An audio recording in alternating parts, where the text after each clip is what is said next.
В эфире виртуальная студия Национального центра «Россия». Меня зовут Николь Плиева. Здравствуйте.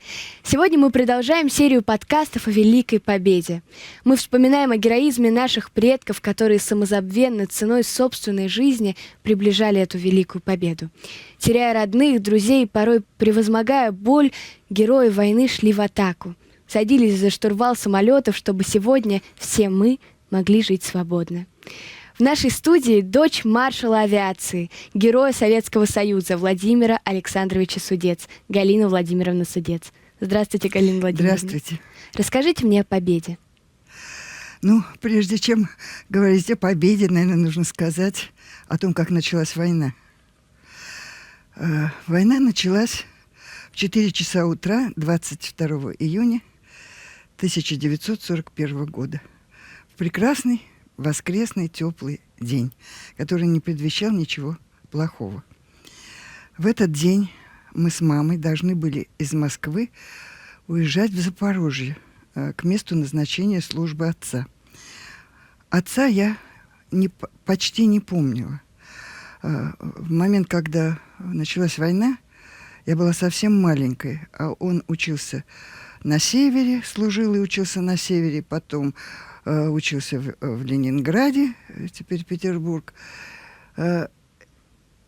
и потом получил назначение в Запорожье, куда мы с мамой и должны были 22 июня уехать. Но война все наши планы спутала.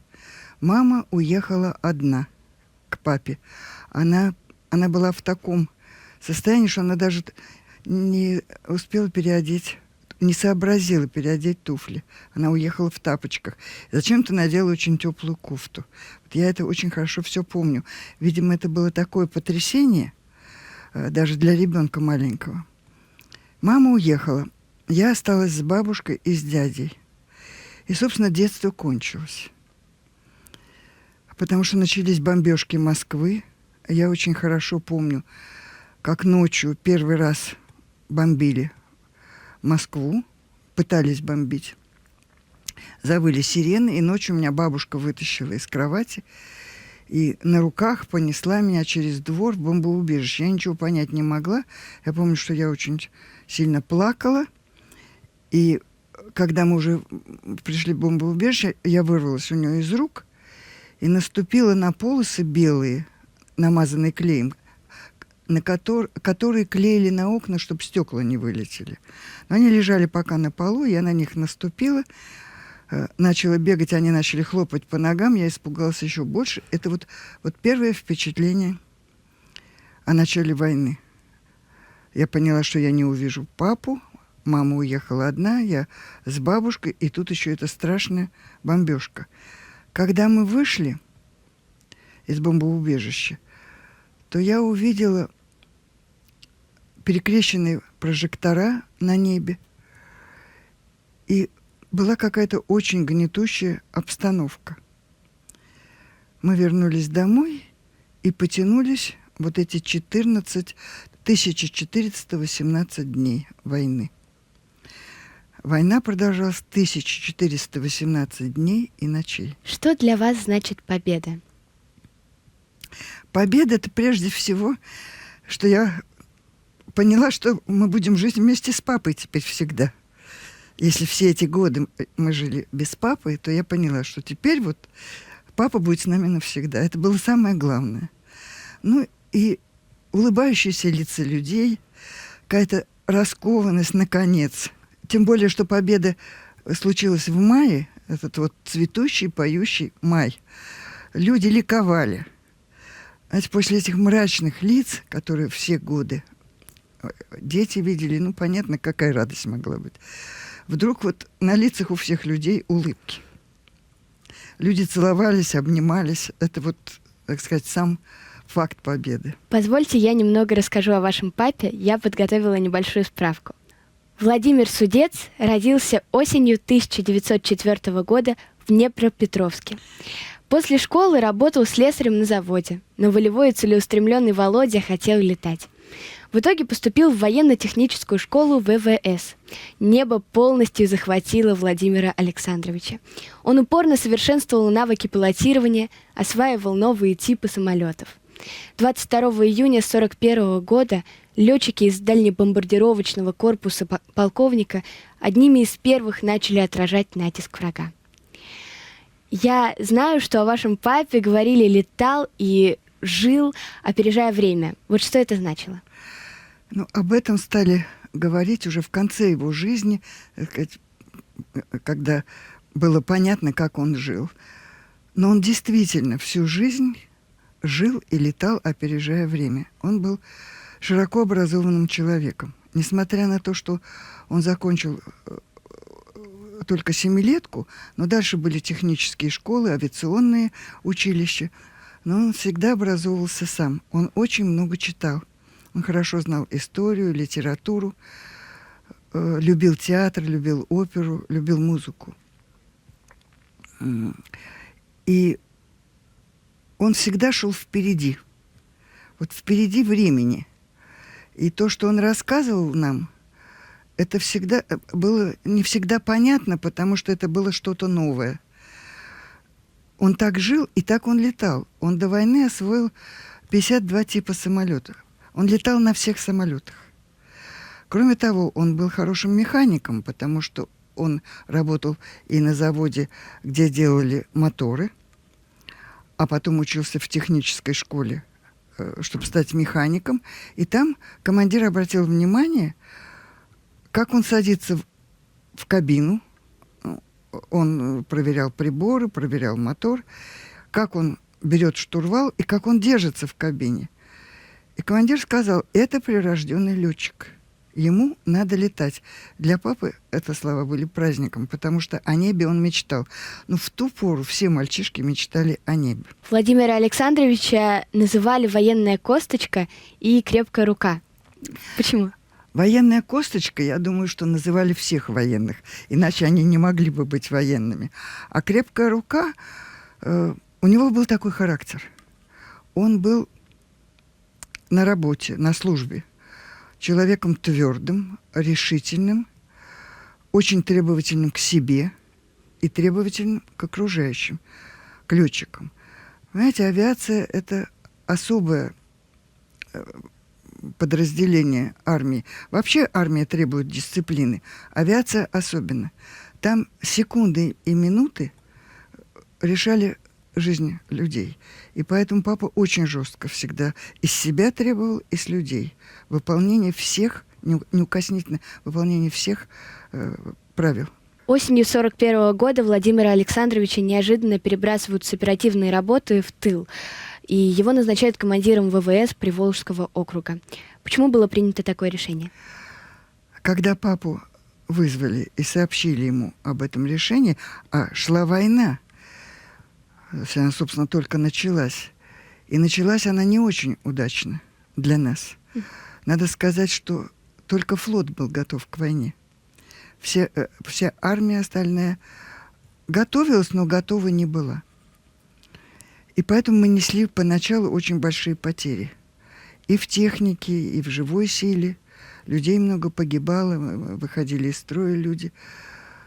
И в результате было понятно, что нужно начинать организовывать какие-то более мощные силы.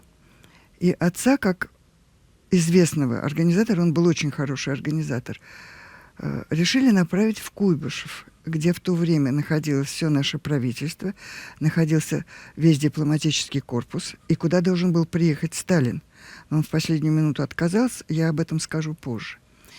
И там, в Куйбышеве, находилось много летных училищ, курсов, какие-то вот все связанное с летным делом. Все это было несколько в хаотичном состоянии. Летчики были или не очень опытные, или с малым количеством часов налета, немножко растерявшиеся, молодые, но совсем молодые мальчики были. Кроме того, самолетов много вышло из строя, а на новых самолетах вот эти молодые ребята не умели летать. и послали отца как организатора для того, чтобы организовать такой мощный отпор авиации.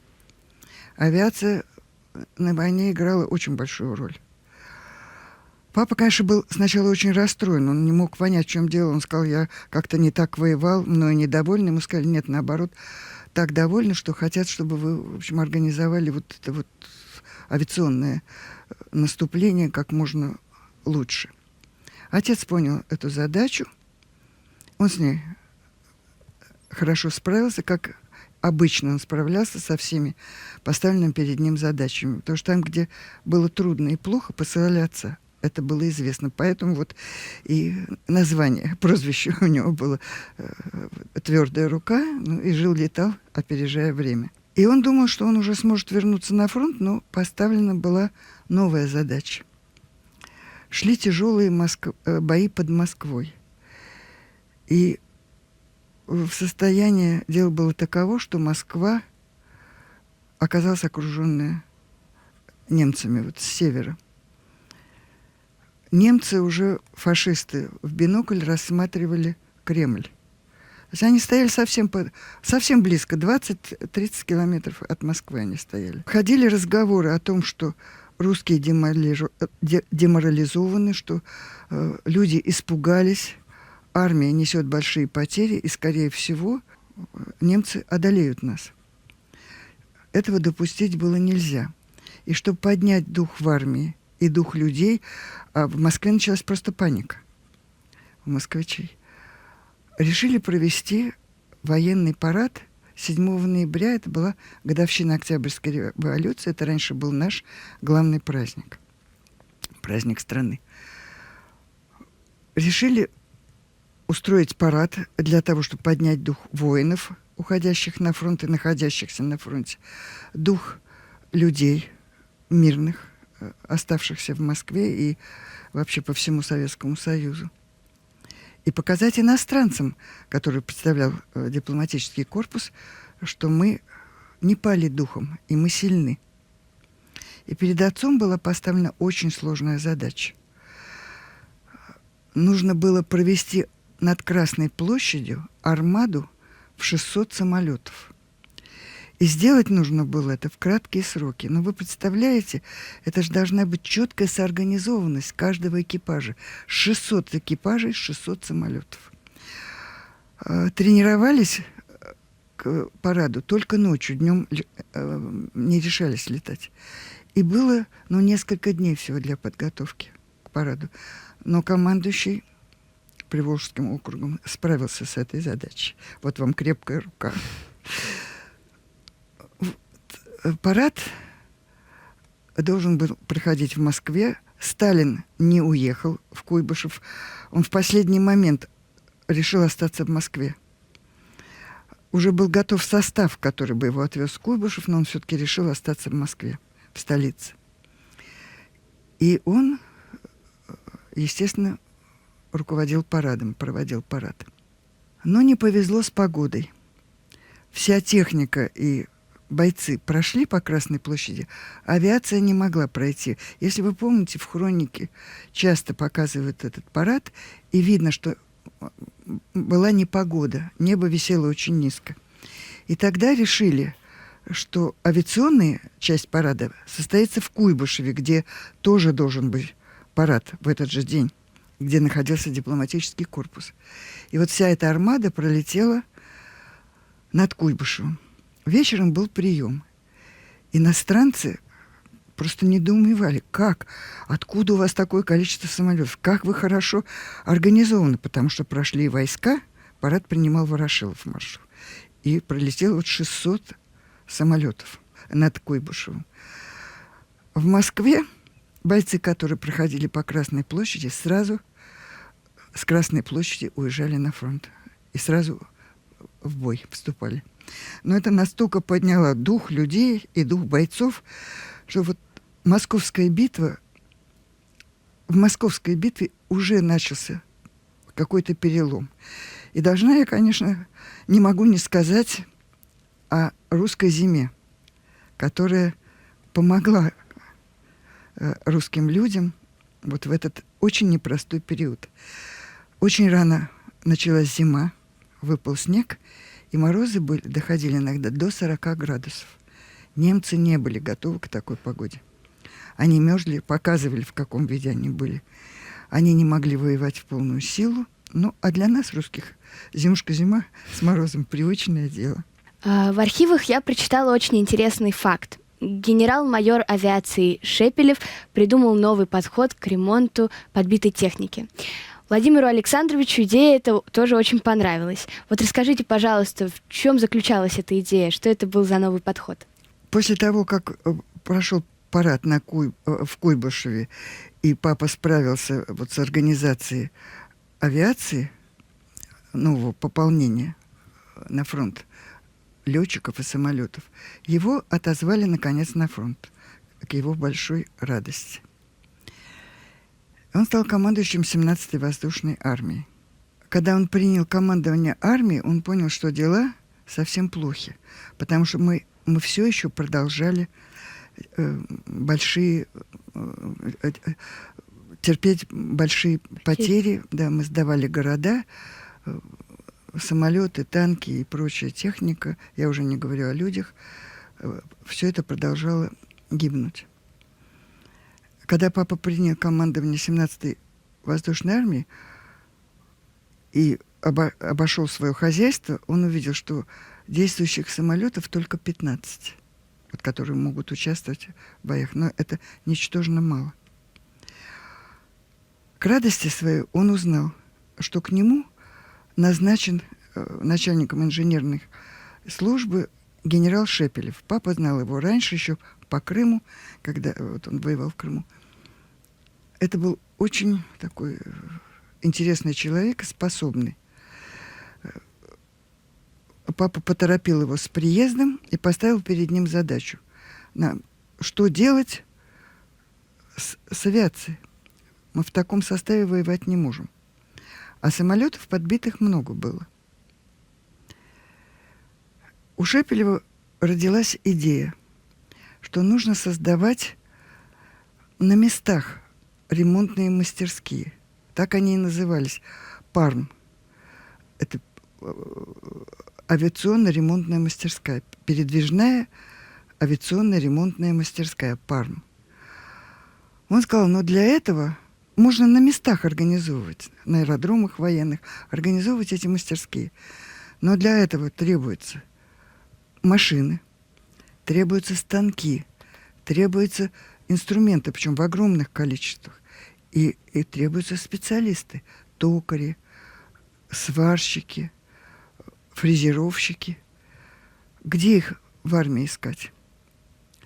Ну, и тут сошелся талант Шепелева с организаторским талантом командующего 17-й воздушной армии генерала Судеца.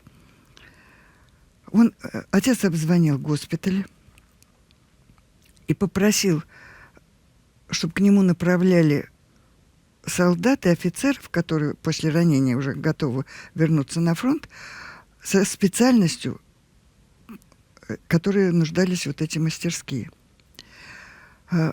Кроме того, он затребовал большое количество машин и другой техники, инструментов. Все это было предоставлено. И сначала была создана мастерская, которая называлась ПАРМ-1 для легкого ремонта самолетов. Да, я не сказала о том, что подбитые самолеты, даже если они имели незначительные повреждения, отправлялись в тыл. Это была очень долгая история. Вы представляете, самолеты на составах железнодорожных везли в тыл. Там их ремонтировали, но потом они возвращались, конечно, уже небом, но все равно занимало это много времени. Создание этих мастерских, конечно, значительно ускорило возврат техники в строй. Значит, вначале, как я уже сказала, была создана мастерская номер передвижная авиационно-ремонтная мастерская 1. Она располагалась на базе одной машины. Потом Шепелев говорит, можно сделать и более сложный ремонт, но для этого нам нужно 3 машины. Так родилась мастерская 3. Там уже делали такой ремонт более сложный. но некоторые самолеты нуждались в очень серьезном ремонте. И Шепелев придумал, давайте использовать железнодорожные вагоны товарные. Пригнали вагоны и устроили настоящие такие мини-заводы. И самолеты, и другую технику авиационную очень быстро возвращали в строй. Это была такая идея замечательная. Потом эта идея обошла все воздушные армии, все фронты стали располагать такими установками, которые позволяли очень быстро самолеты гораздо быстрее, чем раньше, возвращать в строй. Это вот идея командующего 17-й воздушной армии и генерала Шепелева. Талантливейший человек. Очень здорово. Оккупация Югославии – мощное сопротивление партизан, которыми руководил Тито. Я знаю, что ваш папа принимал участие в Белградской наступательной операции. И что вот вам он об этом рассказывал?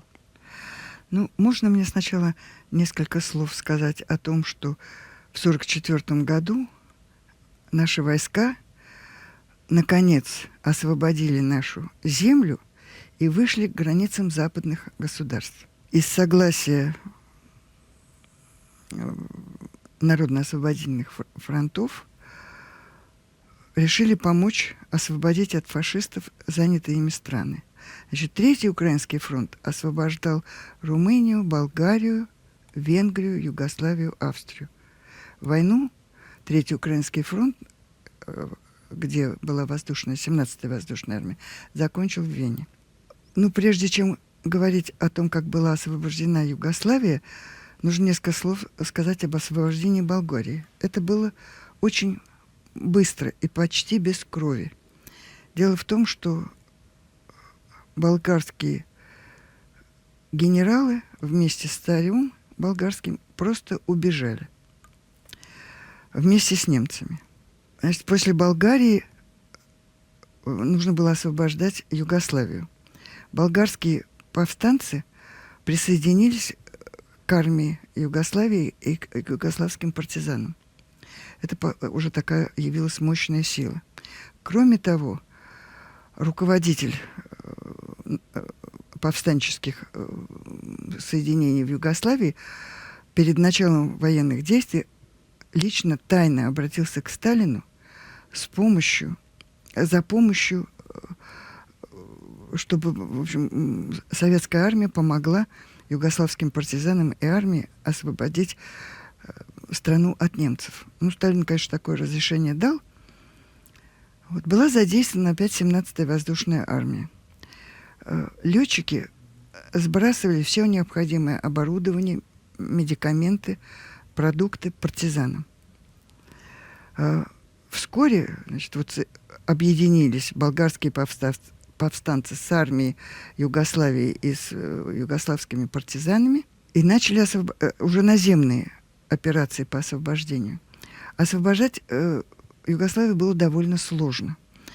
Она гористая, и немцы за каждым холмиком, за кустиками старались отстреляться и отбиться. И в это же время они решили захватить в плен Тита и других членов руководства армии. Их план почти удался. Но опять помогли летчики 17-й воздушной армии. Они нашли маленькую удобную площадку для самолета и сели в том месте, где неподалеку располагался Тита и его соратники. Они сумели погрузить транспортный самолет 20 человек во главе с Тита и взлететь в воздух. Кстати, немцы потерпели на этот раз неудачу. Вскоре Югославия была освобождена, и был открыт путь в Венгрию. Весна 45-го. Где ваш папа встретил победу? После освобождения Венгрии, где были кровавые бои и тяжелейшие сражения, войска Третьего Украинского фронта двинулись освобождать Австрию. Сражение было довольно успешным. Подошли к столице Австрии, Вене. Был дан приказ нашим командованием как можно больше сохранить архитектурных памятников, в столице Австрии, Вены, потому что Вена один из красивейших городов Европы. Ее называли и сейчас называют жемчужиной. Жемчужина. Это действительно жемчужина. Это красивейший город. То есть нужно было освобождать уже дом за домом, улицу за улицей. Фашисты, поняв наш план, захватывали дома и из квартир стреляли по нашим войскам.